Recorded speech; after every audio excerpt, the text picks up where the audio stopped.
Hello दोस्तों, स्वागत है आपका अपने यूट्यूब चैनल गायत्री मेडिकल में, जहां आप पाते हैं दवाइयों की संपूर्ण जानकारी। आज के इस वीडियो में हम बात करेंगे लेट्रोजोल टेबलेट के बारे में।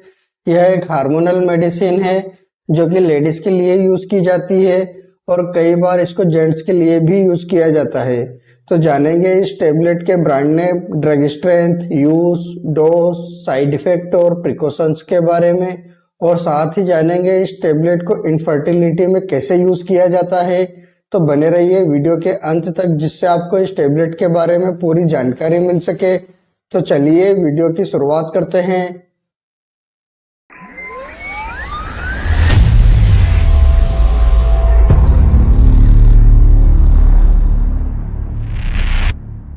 लेट्रोजोल टेबलेट की बात करते हैं तो यह एरोमेटिज इनहिबिटर क्लास की दवा है, जिसे हम एंटी एस्ट्रोजन भी कहते हैं। और यह एस्ट्रोजन के प्रोडक्शन के फाइनल स्टेप को रोकता है, जो कि लेडीज के ब्रेस्ट कैंसर के लिए रिस्पॉन्सिबल है।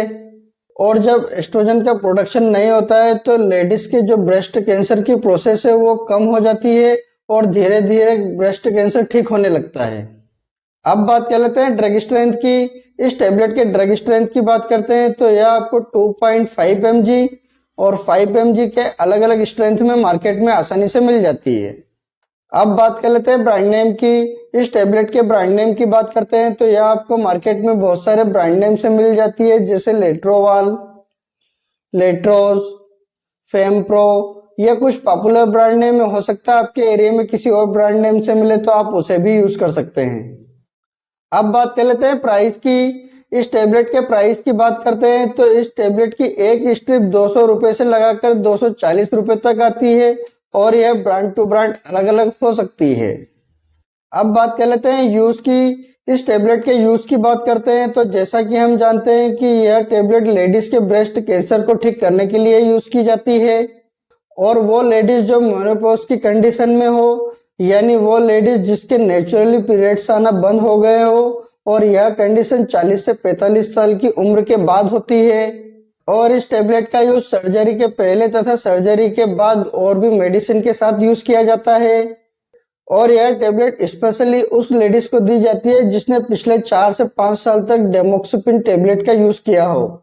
यदि कोई लेडीज प्रेगनेंसी कंसीव नहीं कर पा रही हो, इनफर्टिलिटी में प्रॉब्लम आ रही हो, तो उस समय भी इस टेबलेट का यूज किया जाता है। प्रेगनेंसी कंसीव नहीं होने का मेन रीजन होता है एनओवुलेशन, यानी जो अंडर रिलीज होने की जो प्रोसेस है उसमें कुछ प्रॉब्लम आती है, जिसके कारण प्रेगनेंसी कंसीव नहीं हो पाती है। तो उस कंडीशन में भी इस टेबलेट का यूज किया जाता है। और इस टेबलेट के सिमिलर एक और टेबलेट आती है जो कि इनफर्टिलिटी के लिए यूज की जाती है और जिसे हम क्लोमिफेन के नाम से जानते हैं। अगर इन दोनों टेबलेट के कंपैरिजन की बात करते हैं तो लेट्रोजोल टेबलेट क्लोमिफेन टेबलेट के कंपैरिजन में बहुत कम साइड इफेक्ट देती है, इसलिए डॉक्टर द्वारा इस टेबलेट को सबसे ज्यादा प्रिस्क्राइब किया जाता है। इसके अलावा इस टेबलेट का यूज प्रेगनेंसी टर्मिनेशन के प्री ट्रीटमेंट में भी किया जाता है। और आप में से कई लोगों को पता होगा कि प्रेगनेंसी टर्मिनेट यानी गर्भपात करने के लिए अनवांटेड किड टेबलेट का यूज किया जाता है, जिससे कि 2 से 2.5 महीने के अंदर की प्रेगनेंसी टर्मिनेट हो जाती है। और कई बार देखा गया है कि लेडीज को इस किट के कारण प्रॉब्लम होने लगती है, सेंसिटिविटी होने लगती है, इसलिए इस टेबलेट को सिंगल यूज नहीं किया जाता है। लेकिन जब ऐसी कंडीशन हो जाती है तो लेडीज को अनवांटेड किट के साथ में लेट्रोजोल टेबलेट भी दी जाती है, जिससे लेडीज को किसी भी प्रकार की कोई प्रॉब्लम ना हो और प्रेगनेंसी भी टर्मिनेट हो जाती है। यदि किसी लेडीज को एंडोमेट्रियोसिस नाम की बीमारी हो जाती है तो उस समय भी इस टेबलेट का यूज किया जाता है। इसमें लेडीज का जो रिप्रोडक्टिव सिस्टम है उसके आंतरिक लेयर में सूजन आ जाती है, दर्द महसूस होता है, तो उस कंडीशन में डॉक्टर द्वारा यह टेबलेट प्रिस्क्राइब की जाती है।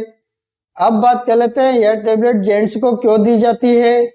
जेंट्स को यह टेबलेट देने का मेन रीजन है कि जेंट्स को एक बीमारी हो जाती है जिसे गायनेकोमेस्टिया कहते हैं। इस बीमारी में लेडीज के ब्रेस्ट की तरह जेंट्स के भी स्तन बढ़ने लगते हैं और यह बीमारी अधिकतर टीनेज के लड़कों में ज्यादा देखी गई है। और जब इस प्रकार की कंडीशन हो जाती है तो लेट्रोजोल टेबलेट का यूज किया जाता है। अब बात कर लेते हैं साइड इफेक्ट की। इस टेबलेट के साइड इफेक्ट की बात करते हैं तो इस टेबलेट के कुछ कॉमन साइड इफेक्ट हो सकते हैं, जैसे nausea, vomiting, abdominal pain, headache, constipation, gastric irritation, weakness, thin hair, sweating. इस प्रकार के कुछ कॉमन साइड इफेक्ट हो सकते हैं। इसके अलावा अगर और कोई साइड इफेक्ट होते हैं तो इस टेबलेट को लेना बंद करें और अपने डॉक्टर से कंसल्ट करें।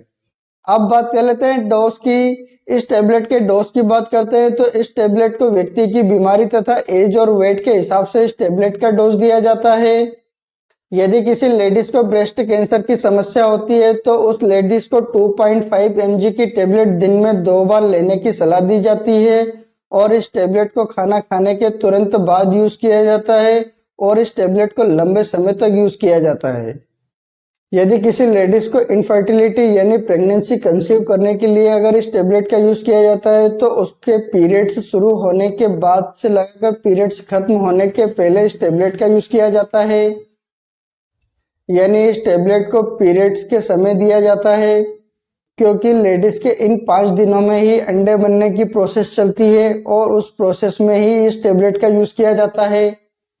और यदि अंडा बनकर बाहर फिलिपिन ट्यूब्स में आ जाता है तो उस समय यह टेबलेट काम नहीं करती है, इसलिए इस टेबलेट को पीरियड्स के दौरान ही यूज किया जाता है। अब बात कर लेते हैं प्रिकॉशंस की। इस टेबलेट के प्रिकॉशंस की बात करते हैं तो यदि किसी लेडीज को इस टेबलेट से किसी भी प्रकार की कोई प्रॉब्लम हो तो इस टेबलेट का यूज बिल्कुल ना करें। यदि कोई लेडीज प्रेग्नेंट है या ब्रेस्ट फीडिंग मदर है तो उस समय यह टेबलेट यूज नहीं की जाती है। अगर यूज करते हैं तो आपको किसी भी प्रकार की कोई प्रॉब्लम हो सकती है। यदि किसी को लीवर, ऑस्टियोपोरोसिस या हाई कोलेस्ट्रॉल की समस्या होती है तो उस समय भी यह टेबलेट यूज नहीं की जाती है। यदि आप किसी भी प्रकार की कोई मेडिसिन का यूज करते हैं या आपको किसी भी प्रकार की कोई प्रॉब्लम हो तो आप अपने डॉक्टर को जरूर बताएं। आपसे एक रिक्वेस्ट करूंगा, आप अपनी मर्जी से किसी भी प्रकार की कोई मेडिसिन का यूज ना करें। आप अपने डॉक्टर या किसी फार्मासिस्ट की सलाह से ही मेडिसिन का यूज करें। उम्मीद करता हूं कि आपको लेट्रोजोल टेबलेट के बारे में पूरी जानकारी मिली होगी। अगर वीडियो अच्छा लगे तो लाइक करें, शेयर करें, सब्सक्राइब करें, जिससे और भी लोगों को जानकारी मिल सके। जय हिंद, जय भारत।